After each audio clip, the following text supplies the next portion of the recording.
Baik. Assalamualaikum warahmatullahi wabarakatuh. Waalaikumsalam warahmatullahi wabarakatuh. Semangat pagi? Pagi. Oke, baik. Nampaknya masih kurang kompak ya? Oke. Assalamualaikum warahmatullahi wabarakatuh. Waalaikumsalam warahmatullahi wabarakatuh. Semangat pagi? Pagi. Oke, bagus nih, semangatnya keren banget ya. Perkenalkan, kami dari Prodi PPKN Universitas Ahmad Dahlan Yogyakarta. Kami ada saya Bu Sumaryati, kemudian ada Pak Trisna Sukmayadi. Kami sebagai dosen, kemudian ada kakak-kakak kalian yaitu Mbak Umi Hasanah ya. Mbak Umi Uswatun Hasanah, kemudian Mas Iqbal Hasyim, betul ya Mas ya? Kemudian yang ketiga ada Mbak Rahmatika Maulidah. Nah, Mbak dan Mas ini tergabung dalam yang namanya komunitas Gemari, komunitas Gerakan Mahasiswa Anti Korupsi.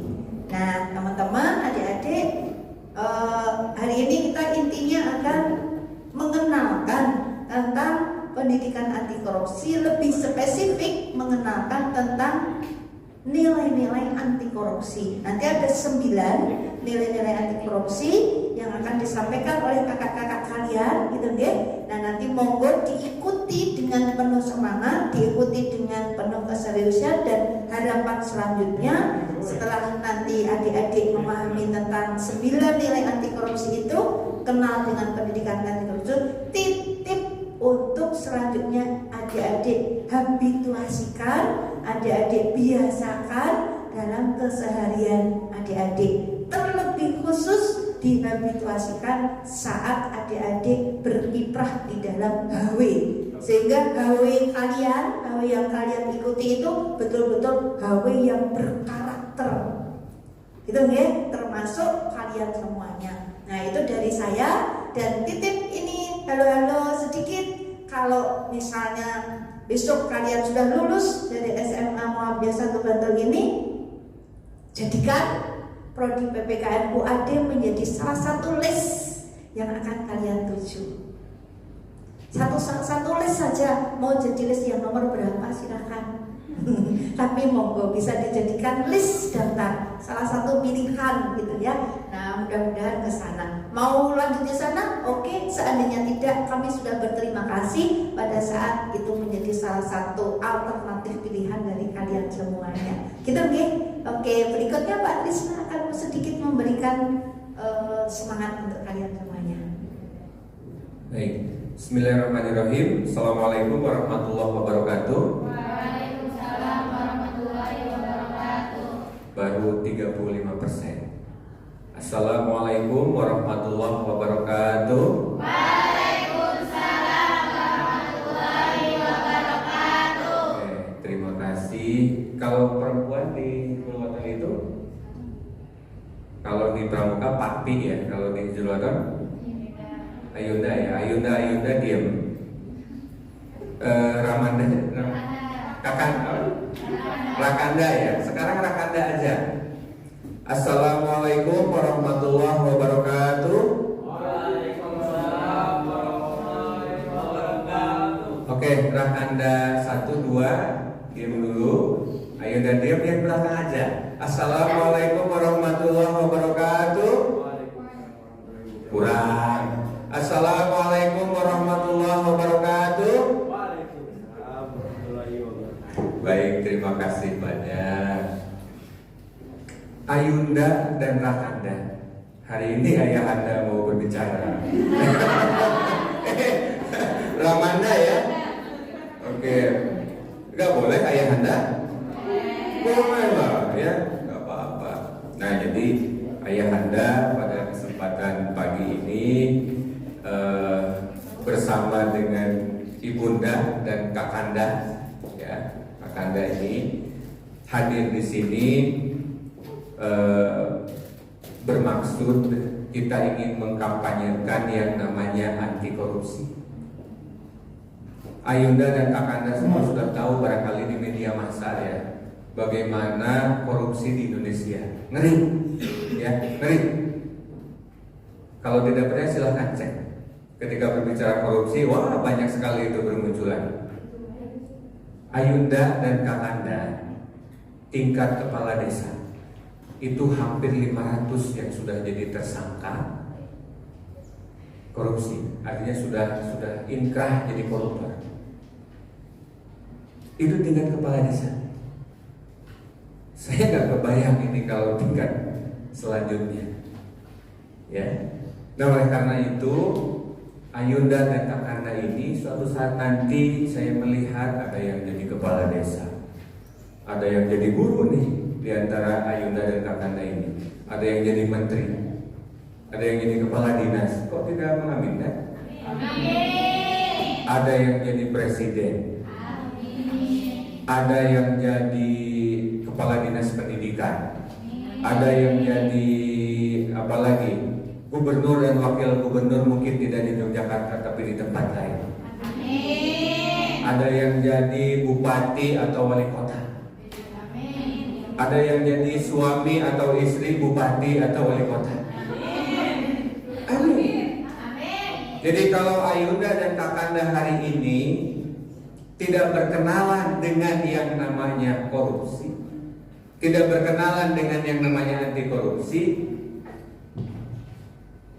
walau alam, yang sudah kenal saja itu biasanya kalau sudah ada sistemnya, yang kenal saja biasanya suka kenal. Karena apa? Godaannya luar biasa. Sekarang saya tanya pada Ayunda dan Kakanda, yang korupsi itu mohon maaf nih, bukan merendahkan, orang miskin atau orang kaya? Orang kaya semua. Apa yang kurang dari mereka? Coba saya tanya. Jabatan punya, uang punya, rumah punya, istri mungkin di mana-mana. Apa yang kurang dari mereka? Coba. Itu dia. Akhirnya kenapa mereka menjadi tamak, mereka menjadi serakah? Akhirnya apa? Korupsi. Tamak dan serakah itu ada di dalam diri kita semua.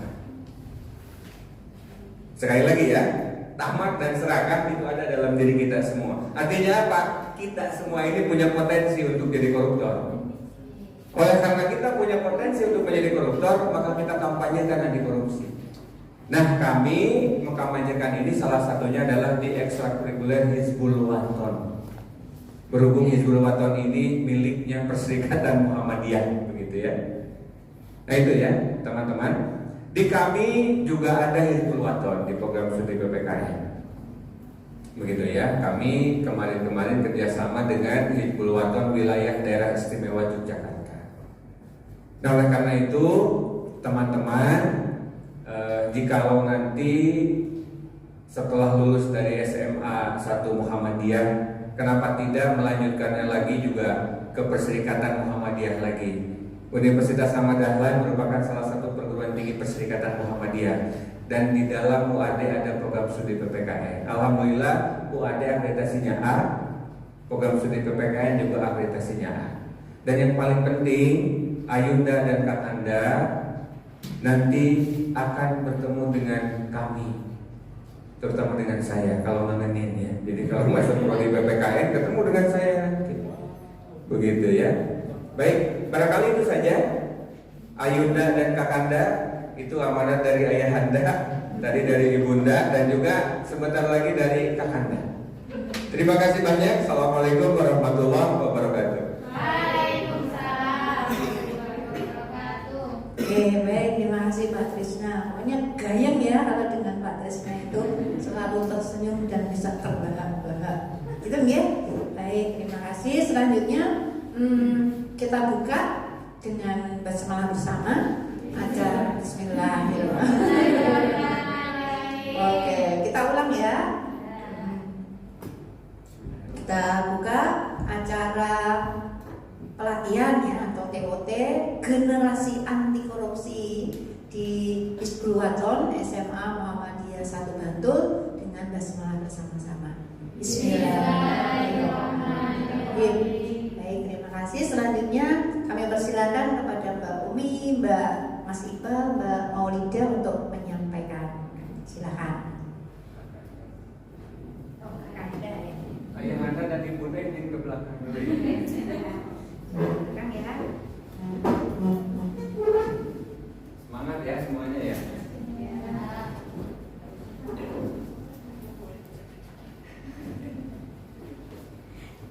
Ya, bismillahirrahmanirrahim. Assalamualaikum warahmatullahi wabarakatuh. Waalaikumsalam.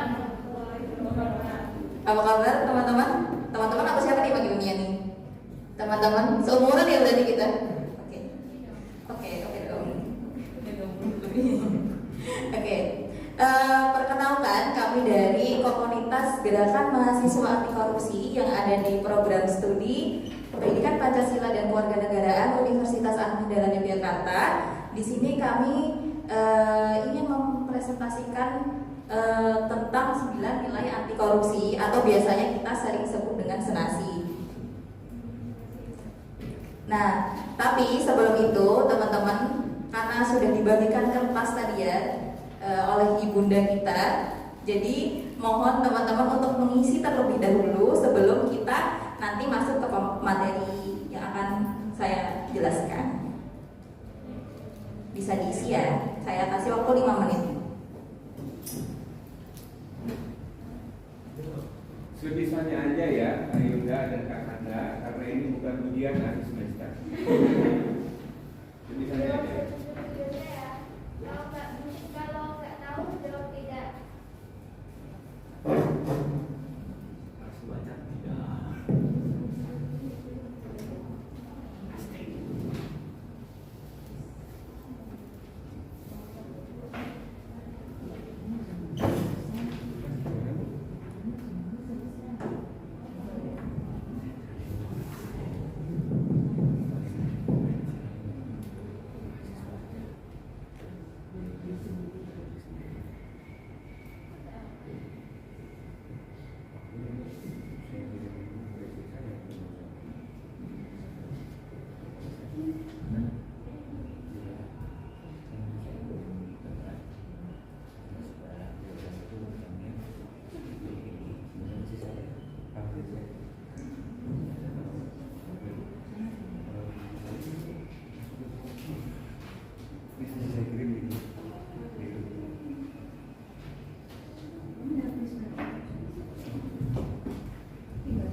Oke, ini ada yang udah selesai nih.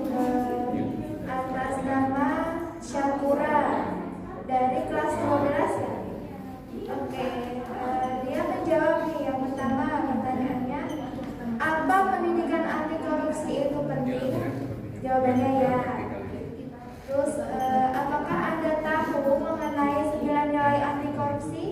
Nah, Mbak Syakura ini bilang itu jawabannya tidak. Dia tidak tahu mengenai 9 nilai anti korupsi. Oke, karena dia tidak tahu, nanti kita akan jelaskan apa saja sih 9 nilai anti korupsi itu, begitu ya. Lalu selanjutnya, apakah menghargai itu sebagai bentuk keadilan? Dia jawabannya ya. Kemudian yang keempat, apa korupsi merupakan sesuatu yang buruk, rusak, dan busuk? Dia jawabannya ya.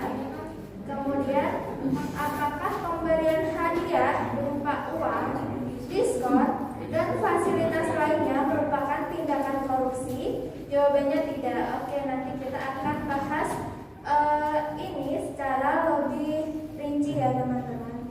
Kemudian yang selanjutnya, apakah tindakan korupsi dapat menguntungkan masyarakat, bangsa atau negara?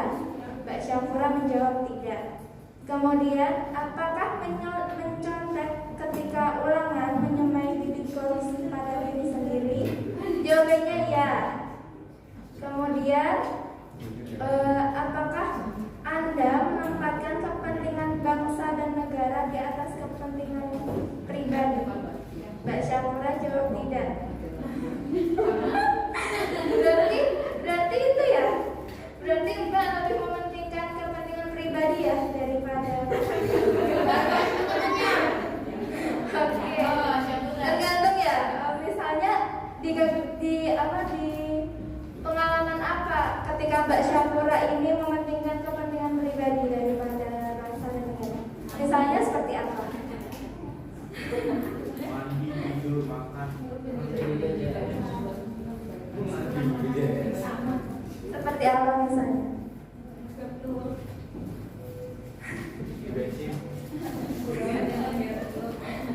Oke, selanjutnya, apakah berpikir kreatif menjauhkan diri dari sikap berani korupsi? Mbak Syakura menjawab ya. Kemudian, apakah meminta uang lebih untuk membeli buku sama saja merupakan tindakan korupsi? Mbak Syakura menjawab ya. Oke, kasih tepuk tangan buat Mbak Syakura. Oke, jawabannya lumayan.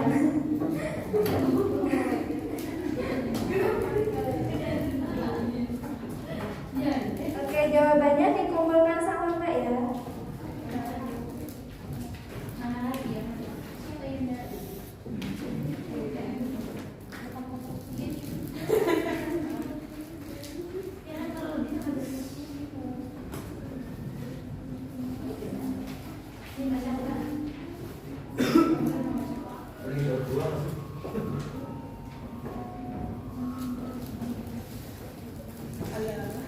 Jadi karena teman-teman sudah mengisi pretest yang tadi sudah dibagikan, kita langsung ke materi yang akan saya sampaikan. Materinya tentang nilai-nilai anti korupsi. Karena tadi sepertinya kebanyakan banyak yang belum tahu apa sih nilai-nilai anti korupsi itu. Jadi nilai-nilai anti korupsi itu ada hal yang paling penting ya, yaitu jujur atau kejujuran. Di sekolah biasanya ini bisa dipraktekkan saat teman-teman ujian atau saat ditanya alasan kenapa nggak bikin PR, alasannya ketinggalan, padahal lupa. Ya, jadi kejujuran hal yang sangat basic atau sangat pokok yang harus kita miliki adalah kejujuran. Lalu yang kedua adalah kepedulian. Peduli sama siapa dulu tadi ya? Peduli sama doinya. Ya, peduli terhadap hal-hal sepele yang mungkin kayak kita mau usah ikut-ikutan lah, nanti ikut dihukum lagi. Pokoknya temennya mencontek, kita lihat nih teman kita mencontek, tapi kita nggak mau ngasih tahu ke guru, takutnya nanti dibilang sok-sokan lah, dibilang ya cepu gitu ya. Padahal kan itu bentuk dari kita peduli sama teman kita supaya teman kita itu tidak melakukan hal yang sama lagi. Lalu yang ketiga adalah kemandirian. Teman-teman di sini semuanya di boarding apa ada yang full day? Boarding semua ini. Berarti sudah sangat pokok ya, mandiri itu harus, anak-anak pondok itu harus mandiri banget gitu ya. Jadi mandi sendiri, tapi bukan mandi sendiri. Jadi mandiri untuk teman-teman di sekolah maupun di pondok itu adalah sebisa mungkin kalau memang bisa dilakukan sendiri tanpa mengorbankan orang lain, kenapa harus meminta bantuan orang lain. Ada gempa ya di atas. Lalu yang keempat ada disiplin. Nah, ini teman-teman pondok ini juga nih, kan kalau di pondok tuh ada apa ya, biasanya sudah ada jadwal ya, jam segini harus mandi, jam segini harus tadarus, harus tahfidz, harus kajian dan lain sebagainya. Nah, di situ teman-teman berarti sebenarnya tanpa sadar sudah menerapkan atau belajar untuk disiplin, supaya nanti teman-teman pas keluar pondok itu udah bisa memanage waktunya dengan baik. Lalu yang kelima ada tanggung jawab. Ini kelas berapa? Semuanya kelas 12. Yang cowok diem aja dari tadi. Introvert ya?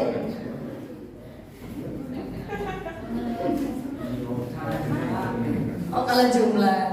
Kenapa tadi ya yang cowok cuma 3? Oh, ada.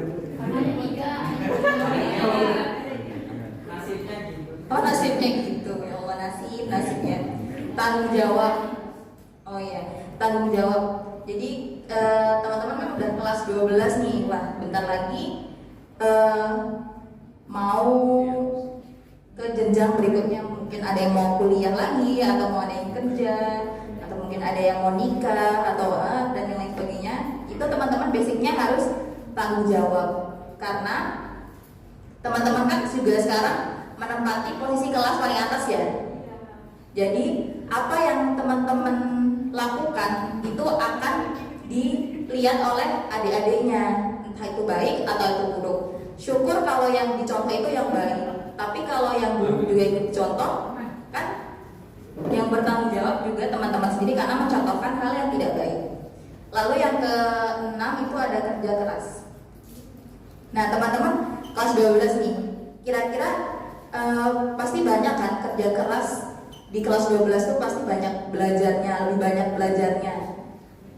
Terus umpamanya lebih banyak ngejar targetnya. Mungkin ada target tahfidz harus dikejar, target nilai atau target yang lainnya itu harus benar-benar dilaksanakan. Lalu yang ke-7 itu ada sederhana. Teman-teman di pondok itu pasti sudah diajarkan tentang sederhana, ya kan? Seadanya. Kadang harus kadang yang pengen banget ada, tapi ya karena di pondok ya harus terima apa adanya gitu loh. Pengennya umpamanya pengen makan pizza nih, tapi di pondok gak ada kan ya, harus nunggu mungkin dijemuk atau mungkin nunggu pas keluar. Nah, itu kita harus menanamkan diri, ya udah yang ada dulu, sederhana dulu. Karena mungkin di tempat lain pizza itu atau makanan yang teman-teman pengenin itu adalah suatu kemewahan gitu loh. Jadi apa yang ada di pondok itu adalah nilai-nilai dari kesederhanaan itu. Aduh, udah direkam. Ya. Berarti teman-teman udah paham ya tentang 9 nilai anti korupsi. Paham? Setelah ini ada post-test lagi. Post-test kan? Yang akan dibagikan oleh Mbak Rahma. Post-test.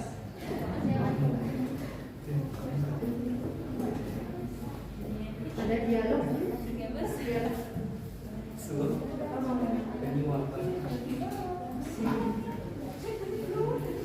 Ini berarti teman-teman udah jaya melatih satu semua.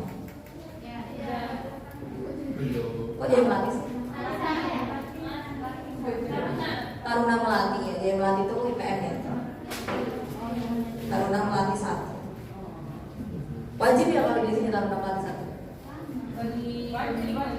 Yang boarding aja ya wajib. Kemarin Taruna Melatinya tuh kan biasanya ada camping ya. Campingnya kemarin kalian di mana? Kaliurang di mana? Oh yang dekat apa namanya? Iya, apa sih namanya? Yang ngajar berarti dari PWM atau PP?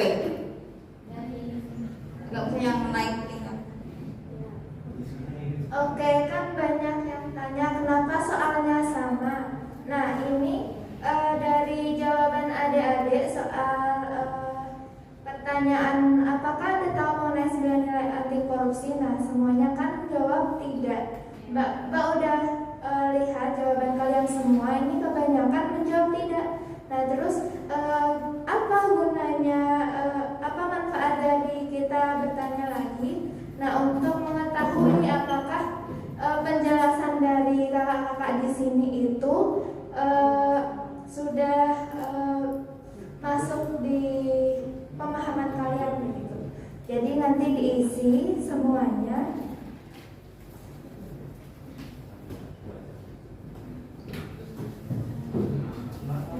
Kalau misalkan ada pertanyaan dari kalian juga boleh ditanyakan kepada mbak-mbaknya. Boleh tanya tentang nilai-nilainya atau mungkin modelnya, tentang apa sih gerakan mahasiswa anti korupsi, atau mungkin mau tanya-tanya tentang PPKN UAD juga boleh. Betul, boleh tanya-tanya seputar PPKN, gerakan mahasiswa anti korupsi itu apa, terus terkait dengan anti korupsi juga boleh. Menangkap sambung. Kak, tanya deh. Boleh.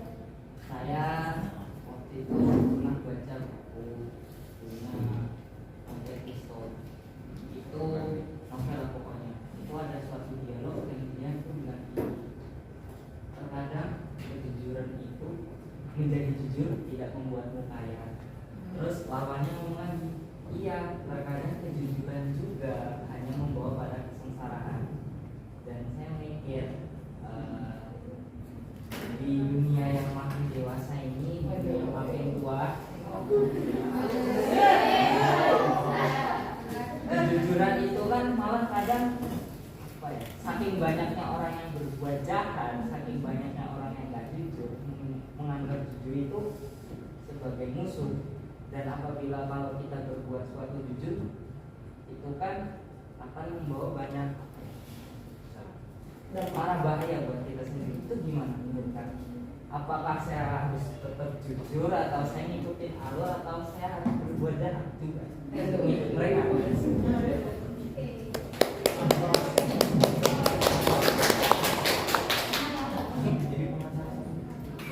Bareng Atika atau Mas Iqbal? Atau Mas saya?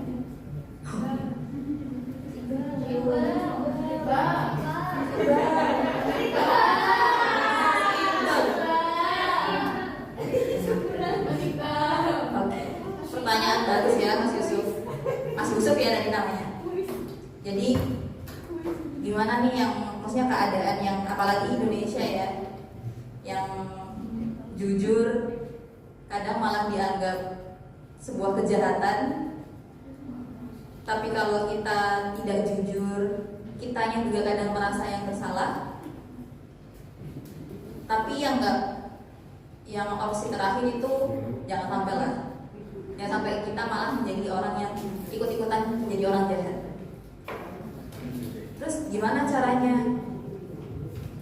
Sebisa mungkin saat sekarang kan Mas Yusuf masih jadi siswa ya. Lakukan yang terbaik.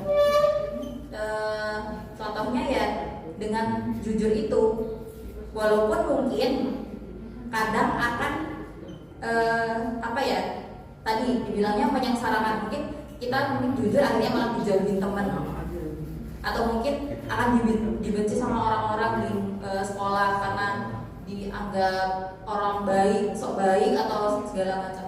Tapi balik lagi ke niat kita. Kita ngelakuin itu atas dasar apa? Apakah kita cuma pengen biar dilihat sok baik, atau kita pengen ngomong jujur supaya teman-teman juga termotivasi untuk selalu berkata jujur, dan akhirnya kejujuran itu bangkit lagi gitu loh, bukan sesuatu yang malah ditakutin. Aku kalau jujur malah nanti takut dihukum dan segala macam. Jadi kalaupun nanti kita harus dibenci orang, kita harus dijauhin orang, toh juga cuma orang, ya kan? Kita bisa mendapatkan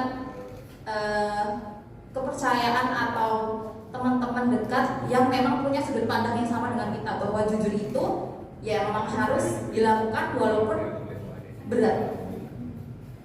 Kayak Mufrodat ya, katakan yang jujur walaupun itu pahit, kulil hakon walau kana murra. Nah, sini ada yang mengambil. Oke, Mbak ingin share sedikit pengalaman tentang kejujuran sendiri. Mbak ingin share pengalaman di mana dulu Mbak saat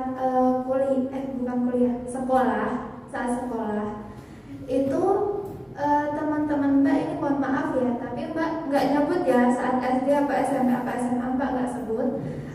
Saat itu Mbak ingat sekali teman-teman Mbak itu nyontek saat ulangan. Nah, saat ulangan mereka nyontek. Kemudian Mbak ingat sekali di mana saya punya kakak saya selalu berpesan kalau jadilah orang jujur, apapun keadaannya tuh pokoknya kita harus punya prinsip jujur gitu. Jadi nanti manfaatnya itu bukan langsung datang ke kita pada saat itu, bukan, tapi nanti kita akan mendapatkan hasilnya gitu. Mbak selalu berpegang sama omongan beliau.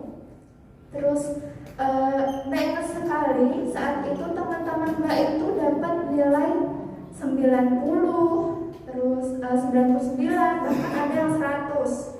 Tapi Mbak saat itu cuma dapat nilai 85, terendah. Itu terendah Mbak sama teman sebangku Mbak. Teman sebangku Mbak juga punya prinsip yang sama, dia itu memegang kejujuran gitu. Dia punya prinsip yang sama Mbak, sampai kita itu seperti dikucilkan karena kita gak mau bergabung dengan mereka gitu. Maksudnya bukan bergabung dalam apa-apa, tapi gak mau mencontek gitu, gak mau mengikuti cara mereka gitu. Nah kemudian saat lulus itu ternyata baru kelihatan hasilnya gitu. Dimana saat Mbak selalu berpegang pada kejujuran, walaupun peringkat Mbak nggak selalu 5 besar, nggak selalu 10 besar gitu, tapi ternyata kemudahan itu selalu datang kepada Mbak gitu. Kalau misalnya Mbak mau daftar di SMA itu, ternyata juga keterima. Pas itu kan belum ada sistem zonasi ya. Pada saat itu masih pakai nilai, masih pakai prestasi begitu. Nah dari situ Mbak berkesimpulan bahwa kejujuran itu gak langsung kita merasakan dampaknya, tapi itu nanti kita pasti akan merasakan dampaknya. Dimana ketika kita ingin kuliah misalnya, dapatlah itu dikasih jalan sama Allah, dikasih jalan sama Tuhan, dikasih kemudahan-kemudahan. Ya walaupun dampaknya gak langsung, itu pasti nanti kalian akan merasakan hasilnya ketika kejujuran itu kalian jadikan prinsip. Kalian pegang teguh kejujuran itu, maka nanti kalian pasti akan dapat hasilnya, pasti kalian akan mendapat manfaatnya. Nah Mbak juga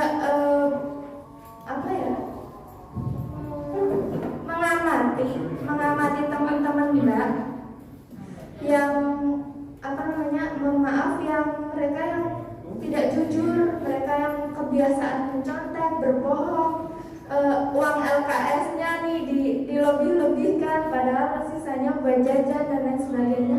Ternyata mereka ketika ingin kuliah, ingin melanjutkan sekolah itu, mereka malah terkadang nggak sesuai, nggak dikasih jalan sama Tuhan. Malah mereka sekarang ada yang mohon maaf tidak lanjut kuliah, kemudian malah jualan dan lain sebagainya. Tapi Mbak malah mendapat mendapatkan kesempatan kuliah, padahal nilai Mbak dulu nggak begitu tinggi, malah standar, bahkan di bawah rata-rata nilai Mbak itu. Tapi Mbak memegang teguh kejujuran. Kenapa Mbak bilang dampaknya nggak bisa dirasakan secara langsung? Soalnya gini, Mbak ini ekonominya nggak, maksudnya ya cukup, tapi di bawah ya sederhana gitu lah ya. Terus Mbak pengen kuliah, nah saat itu Mbak daftarlah kemana-mana di negeri. Di negeri itu kan yang biayanya cukup bisa murah gitu kan ya. Tapi nggak keterima. Nah, gimana ceritanya Mbak bisa keterima di UAD? Nah, Mbak dulu nggak langsung diterima. UAD itu pilihan terakhir, soalnya Mbak dulu nggak tahu apa-apa soal UAD. Mbak cuma searching universitas yang ada di Jogja, dan kebetulan pada saat itu ada Mbak lihat UAD. Kemudian Mbak coba daftar jalur beasiswa, nggak diterima. Tapi akhirnya yang kuota diterima itu ada yang mengundurkan diri 6 orang. Nah, Mbak dapat informasi dari teman Mbak itu, terus Mbak daftar lagi, terus akhirnya diterima. Itu padahal Mbak udah pasrah banget, udah yang pokoknya kalau misalnya keterima, ya pokoknya kalau dikasih jalan kuliah, saya ingin kuliah gitu. Pokoknya saya pasrah lah sama Tuhan, itu pilihan terakhir Mbak. Univ yang lain itu Mbak itu ditolak loh, padahal awalnya juga ditolak sama UAD. Tapi karena kita sabar, karena kita legowo, karena kita menerima semuanya, menerima dengan ikhlas, kemudian berpegang teguh pada kejujuran, insya Allah kita akan selalu dimudahkan jalannya sama Tuhan begitu. Jadi walaupun teman-teman kalian misalnya ada yang mencontek, ada yang tidak jujur, gak usah ikut-ikutan. Kita harus berpegang teguh sama prinsip kita. Walaupun kita dinilai sama manusia kayak gimana pun, kita gak usah peduli gitu. Soalnya yang terpenting itu penilaian Tuhan terhadap kita. Penilaian manusia itu gak terlalu penting gitu. Itu saja dari Mbak. Tangan dong. Buat ada yang mau tanya lagi? Tadi kayaknya ada yang mau tanya. Ada nggak? Ada nggak?